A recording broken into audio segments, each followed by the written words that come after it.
Okay. ఇప్పుడు గిట్‌హబ్‌ని ఏ విధంగా మనం గిట్‌హబ్‌లో యూజర్ అకౌంట్‌ని ఎలా క్రియేట్ చేసుకోవాలి? దాంట్లో ఎలా సైన్ ఇన్ అవ్వాలి? దాని ఎన్విరాన్మెంట్ ఎలా ఉంది అన్నది చెక్ చేద్దాం.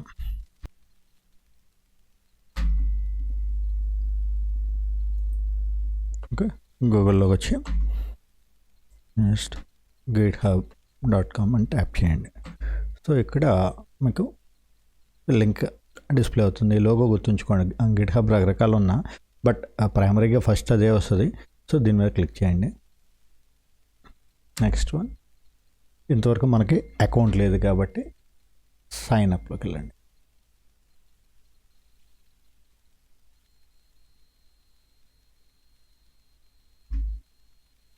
ఇక్కడ మన ఈమెయిల్ ఐడి ఏదైతే ఉందో అది టైప్ చేయాలి. సాధారణంగా ఎప్పుడు కూడా ప్రతి ఏదైనా యూజర్ అకౌంట్ క్రియేట్ చేసేటప్పుడు సైన్ ఇన్ విత్ గూగుల్ అని వచ్చేస్తుంది, సైన్ అప్ విత్ గూగుల్ అని వస్తుంది. బట్ ఇక్కడ వాడు అలా ఇవ్వలేదు కాబట్టి ఇక్కడ మీరు టైప్ చేసేటప్పుడు స్పెల్లింగ్ కరెక్ట్గా టైప్ చేయండి. లేకపోతే దీనికన్నా సింపుల్ మెథడ్ ఏంటంటే మీరు మీ వెబ్సైట్ మీ మెయిల్ అకౌంట్ ఓపెన్ చేయండి.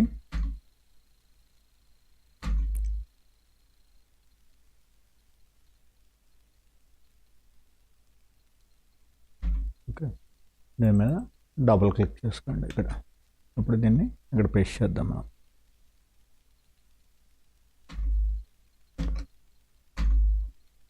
ఓకే, సో దీనికి ఒక పాస్వర్డ్ ఏమంటున్నాడు. ఇదంతా ఏం చేస్తారంటే మీరు ఏ ఇస్తున్నారు యూజర్ ఐడి, పాస్వర్డ్ ఇవన్నీ కూడా కంపల్సరీ మీరు ఒక నోట్ ప్యాడ్ ఓపెన్ చేసి ఇందులో సేవ్ చేసి ఉంచుకోండి. ఓకే, మన మెయిల్ ఐడి మనకు గుర్తే కాబట్టి నో ప్రాబ్లం. బట్ పాస్వర్డ్ని రిట్రీవ్ చేయడానికి మళ్ళీ ఏమి ఫర్గెట్ పాస్వర్డ్ ద్వారా రీసెట్ చేయడం ఏదైతే మనం దాన్ని మళ్ళీ ఏం పాస్వర్డ్ ఉంది అన్నది చెక్ చేయడానికి పాసిబిలిటీ ఉండదు. లేదా గూగుల్ పాస్వర్డ్స్లోకి వెళ్ళి గూగుల్ పాస్వర్డ్స్ నుంచి మీరు మీ పాస్వర్డ్ని రిట్రీవ్ చేసుకోవాలి. ఓకే, సో పాస్వర్డ్ కొద్దిగా గుర్తుంచుకోండి. ఇక్కడ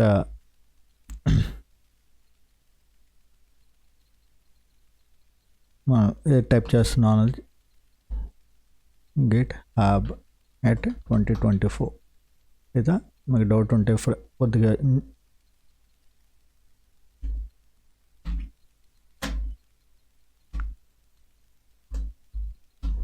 GitHub@2024 ఇక్కడ ఇది కాపీ చేసుకొని పేస్ట్ చేయండి.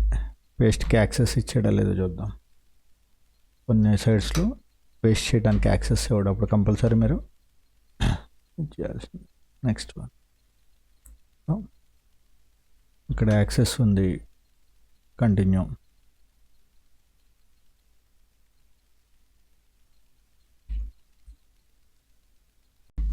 సో ఇక్కడ ఈ పాస్వర్డ్ అన్నది వాడు ప్రిఫర్ చేయలేదు వాడు. సో సెక్యూరిటీ కోసం ఎవరన్నా దాన్ని ఈజీగా ఐడెంటిఫై చేస్తారని ఇది ఇవ్వలేదు. సో మనం ఇక్కడ ఈ పాస్వర్డ్ ఇచ్చేసి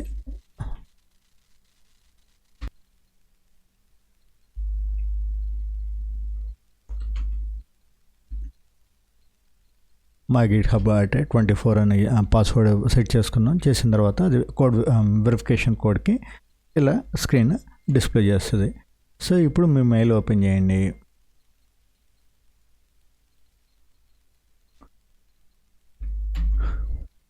ఇక్కడ మీకు మెయిల్ వచ్చి ఉంటుంది చూడండి. సో ఇది మీ కోడ్, ఈ కోడ్ కాపీ చేసేయండి, ఇక్కడ పేస్ట్ చేయండి ఇది. Okay, so your account was created successfully, please sign in to continue. Okay, so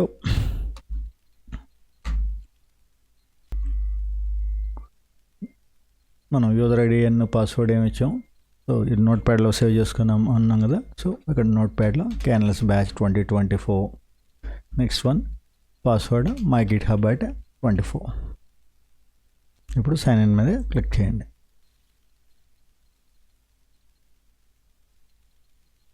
ఇక్కడ గూగుల్ పాస్వర్డ్స్లో మీ పాస్వర్డ్ని సేవ్ చేయమంటారా అని ప్రాంప్టింగ్ ఎలా అడుగుతాడు. ఇది సేవ్ చేయండి. పొరపాటు మనం పాస్వర్డ్ ఎప్పుడైనా మర్చిపోయినా మళ్ళీ తిరిగి మనం ఏం చేయొచ్చు అంటే గూగుల్ పాస్వర్డ్స్ అని చెప్పి పాస్వర్డ్స్ గూగుల్ అని చెప్పి ఉంటుంది. అది ఓపెన్ చేస్తే మన పిన్ కోడ్ ఇచ్చేస్తే ఆటోమేటిక్గా అందులో మనం ఏ పాస్వర్డ్ ఇచ్చామన్నది ఇస్తాడు.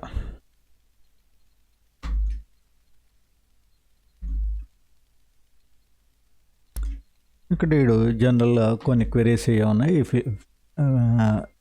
చూడండి, how many team members will be working with you, ఎంతమంది టీమ్ మెంబర్స్ మీతో ఉన్నారు. ఫర్ ఎగ్జాంపుల్ మనం ఇక్కడ ఏదో 20 to 40 పెట్టాం. మీరు are a student, or a teacher అన్నాడు. సో ఎవరు రెలవెంట్ అది క్లిక్ చేయండి. నెక్స్ట్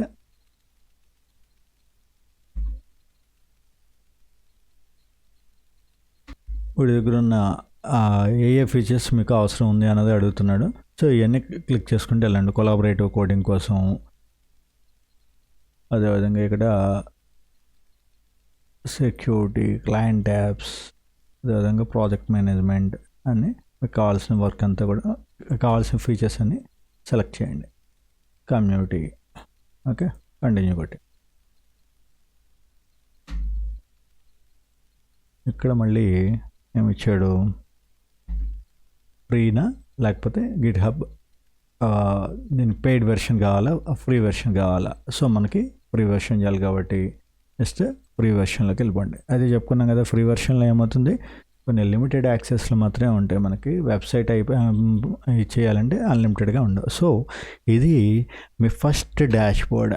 ఓకే, మీ గిట్ హబ్లో మీ డాష్ బోర్డ్ ఇలా డిస్ప్లే అవుతూ ఉంటుంది. సో ఇక్కడికి వెళ్తే ఇవన్నీ కూడా మీ ప్రాజెక్ట్స్ ఏమున్నాయి, అదేవిధంగా ఇష్యూస్ ఏమైనా ఉన్నాయి, అప్పుల రిక్వెస్ట్లు, ఇవన్నీ కూడా ఇక్కడ డిస్ప్లే చేస్తాడు. అదేవిధంగా నెక్స్ట్ వన్, రిపాజిటరీని క్రియేట్ చేయటం ఎలా అన్నది ఇక్కడి నుంచి చేసుకోవచ్చు. చూడండి, ఓకే, పబ్లిక్ ఇప్పుడు రిపాజిటరీ నేమ్ అన్నది ఇక్కడ ఇచ్చుకొని రిపాజిటరీని క్రియేట్ చేయొచ్చు. సో ఇక్కడ మై ఫస్ట్ రెపో ఇది ఇచ్చాం. ఇది అందరూ చెక్ చేయడానికి పాసిబిలిటీ వల్ల పబ్లిక్ అంతా, లేకపోతే ప్రైవేట్ మీరు ఒకళ్ళే చూడటానికి అవకాశం. సో మనం ఇక్కడ ప్రైవేట్ తీసుకోండి, క్రియేట్ న్యూ రిపాజిటరీ అన్నది ఇచ్చేయండి. ఓకే, సో ఇక్కడ ఇది మీరు కొత్తగా మీరు ఏదైనా ఫైల్ని క్రియేట్ చేయాలంటే ఇక్కడి నుంచి అయినా క్రియేట్ చేయొచ్చు, లేదా అప్లోడ్ అయినా ఎగ్జిస్టింగ్ ఫైల్ అనేది తీసుకోవచ్చు. సో మనం ఏం చేద్దామంటే అప్లోడ్ ఎగ్జిస్టింగ్ ఫైల్ తీసుకుందాం. ఇప్పుడు మీరు మీకు కావాల్సిన ఫైల్ మీరు HTMLలోనో Cలోనో ఇక్కడ ఏ ఫైల్ రాశారో ఆ ఫైల్ని ఇక్కడి నుంచి చూజ్ యువర్ ఫైల్స్లోకి వెళ్ళి ఇక్కడి నుంచి యాక్సెస్ చేసుకోవచ్చు. ఫర్ ఎగ్జాంపుల్ మనం డెస్క్టాప్లో HTML2, ఓకే, ఇక్కడ KNLS ఫోల్డర్లో మనం ఇండెక్స్ ఫైల్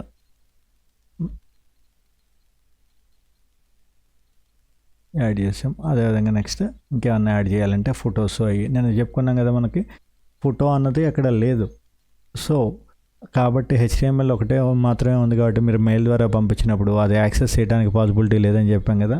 సో ఎప్పుడైతే మీరు ఇక్కడ ఈ విధంగా మీరు ఏం చేస్తారు, ఈ ఇండెక్స్ HTML ఈ ఫొటోస్ అన్నీ కూడా ఇక్కడ యాడ్ చేసేసుకోవచ్చు. ఒకేసారి మల్టిపుల్ ఫైల్స్ని ఇక్కడ యాడ్ చేసుకోవచ్చు. అయితే యాక్చువల్గా ఇది సిస్టమ్ కాదు, ఎక్కడి నుంచి కాకుండా VS కోడ్ నుంచే మీ డేటాని ఇక్కడికి పుష్ చేయాలి. అప్పుడు సిస్టమేటిక్గా ఫోల్డర్స్తో సహా వస్తుంది. ఇప్పుడు చూడండి, ఇక్కడ మనకి ఇందులో ఇండివిజువల్ ఫైల్స్ని మనం ఇలా చేస్తున్నాం, కానీ యాక్చువల్గా మనకేం కావాలి, ఫోల్డర్ మొత్తం కావాలి కదా. ఇమేజ్ ఫోల్డర్ కావాలి, నోటిఫికేషన్స్, OLS, ట్రైనింగ్, ఇదంతా ఫోల్డర్ వైజ్గా కావాలి.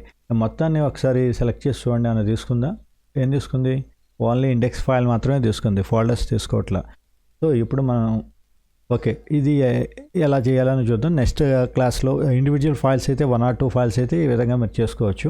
కానీ మీరు ఫోల్డర్ వైజ్గా మొత్తం మీ ప్రాజెక్ట్ మొత్తాన్ని కూడా యాజ్ ఈజ్గా అప్లోడ్ చేయాలి అంటే నెక్స్ట్ క్లాస్లో మీకు దాన్ని VS కోడ్ నుంచి ఎలా దాన్ని పుష్ చేయాలి అన్నది ఆ రిపాజిటరీలోకి డైరెక్ట్గా ఇందులోకి వచ్చి లాగిన్ అయ్యి ఏ విధంగా బ్రౌజర్లోకి వెళ్ళి అక్కడ అప్లోడ్ చేయటం 1 or 2 ఫైల్స్ వరకు అయితే ఓకే. బట్ ప్రాజెక్ట్ మొత్తాన్ని అప్లోడ్ చేయాలంటే ఇది సిస్టమ్ కాదు.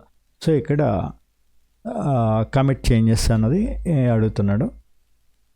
ఇదొక ఆప్షనల్ డిస్క్రిప్షన్ ఇవ్వండి. ఇది my first repo, okay. So ఇక్కడ కమిట్ చేంజెస్ అనేది పెట్టండి. సో చూడండి, మన ఫైల్స్ అన్నీ ఇక్కడ మనకి అప్లోడ్ అయిపోయినాయి. సో ఇక్కడ ఇప్పుడు మీరు సెక్యూర్డ్గా మీ సిస్టంలో ఉన్న ఫైల్స్ అన్నింటినీ ఇందులో ప్లేస్ చేసుకున్నారు.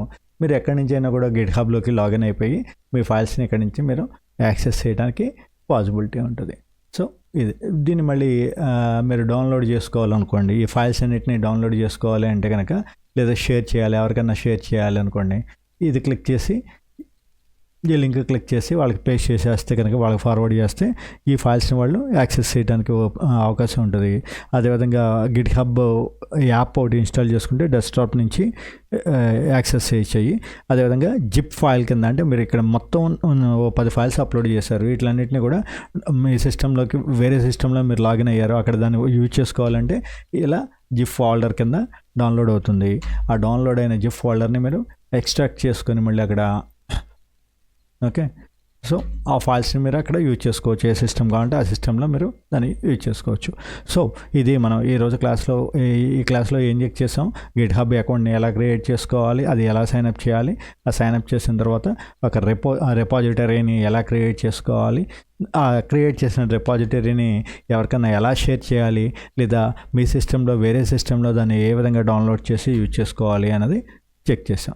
నెక్స్ట్ క్లాస్లో ఏం చేద్దామంటే దీన్ని డైరెక్ట్గా ఎక్కడి నుంచి గిట్ హబ్ అకౌంట్ నుంచి కాకుండా VS కోడ్ నుంచి మీరు దాన్ని ఎలా పుష్ చేయాలి అనేది చూద్దాం. యాక్చువల్గా రియల్ టైం అయితే అలా జరుగుతుంది, ఏదో చిన్న చిన్న అయితే ఈ విధంగా చేసుకోవడం అనేది పాసిబిలిటీ. మెయిన్ మన టార్గెట్ ఏంటంటే ఒక అకౌంట్ని ఎలా క్రియేట్ చేసుకోవాలి గిట్ హబ్, అంతే. తర్వాత ఈ అప్లోడ్ అన్నది చిన్న చిన్న వాటికి మాత్రం ఉపయోగపడుతుంది. లార్జ్ స్కేల్లో చేసేటప్పుడు మాత్రం ఇది ప్రిఫరబుల్ కాదు. Okay, thank you.